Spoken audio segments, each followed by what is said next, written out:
اب آپ دیکھیے، آپ محمد بن حسن ان اوصاف کے جامع تھے جو ان کے استاذ امام ابو یوسف کے سوا کسی دوسرے میں جمع نہ ہو سکے۔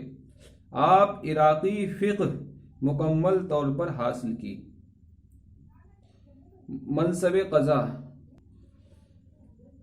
قضا کی ذمہ داریوں نے اس میں مزید جلا پیدا کی۔ استاذ مدینہ امام مالک سے اہل حجاز کی فقہ اخذ کی، اہل شام کی فقہ ملک شام کے مشہور شیخ امام اوزاعی سے پڑھی۔ تفریح اور حساب میں مہارات تامہ رکھتے تھے، زبردست قوت و بیانیہ کے مالک تھے۔ جب قضا کی ذمہ داریوں سے دو چاریاں ہوئیں تو آپ کے علم و تجربے کو چار چاند لگ گئے، اور آپ کو فقہ کا عملی تجربہ ہوا۔ آپ فکر و نظر اور تصور محض کے محدود دائرے سے نکل کر عملی دنیا میں قدم رکھنے لگے۔ یعنی آپ کے پاس میں جتنا بھی علم تھا جو آپ نے امام مالک سے سیکھا، امام ابو یوسف سے سیکھا، امام اعظم سے سیکھا، آپ کو جب منصب قضا ملا تو اب اس میں مزید ایک جلا ہو گئی۔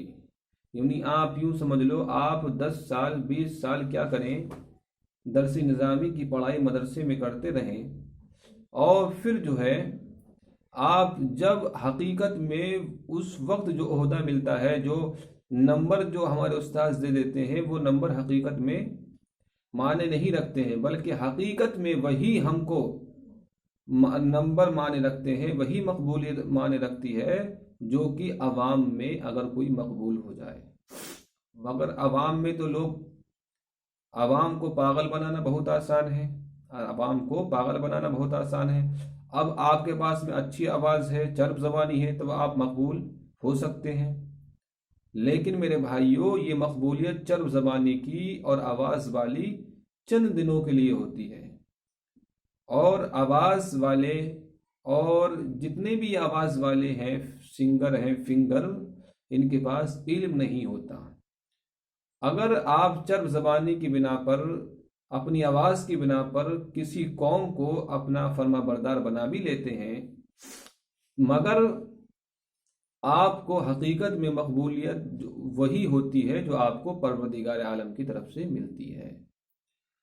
تو میرے بھائیوں، تو آپ کو وہ مرتبہ جو اپنے استاد سے ملتا ہے وہ مرتبہ الگ ہوتا ہے، اور وہ مرتبہ جو عوام سے ملتا ہے وہ مرتبہ الگ ہوتا ہے۔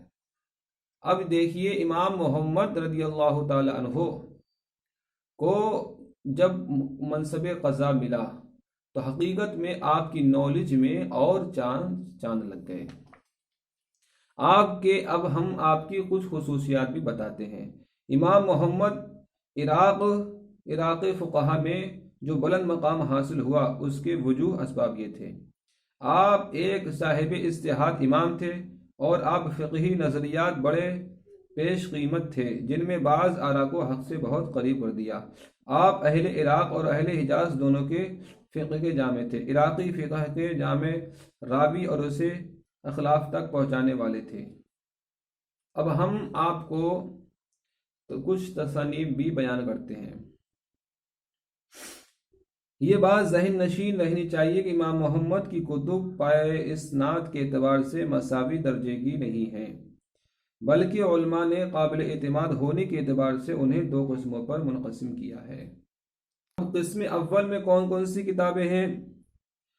قسم اول میں کتب ظاہر الروایہ اور مندرجہ ذیل 6 کتب ہیں۔ المبسوط ہے، الزیادات ہے، الجامع الصغیر ہے، السیر الصغیر ہے، السیر الکبیر ہے، الجامع الکبیر ہے۔ ان کو اصول بھی کہتے ہیں۔ جو امام محمد نے جتنے بھی مجتہدین ہیں، سب میں سب سے زیادہ اگر کسی کی تصانیف ہیں، وہ کس کی ہیں؟ امام محمد کی۔ اب امام محمد کی جتنی بھی تصانیف ہے، ان کو 2 قسموں میں بانٹ دیا گیا۔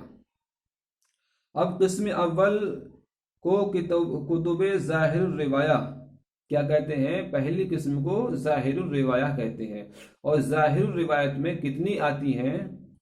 6 کتابیں آتی ہیں۔ المبسوط آتی ہے، الزیادات آتی ہے، الجامع الصغیر آتی ہے، اور سیر صغیر آتی ہے، السیر کبیر آتی ہے،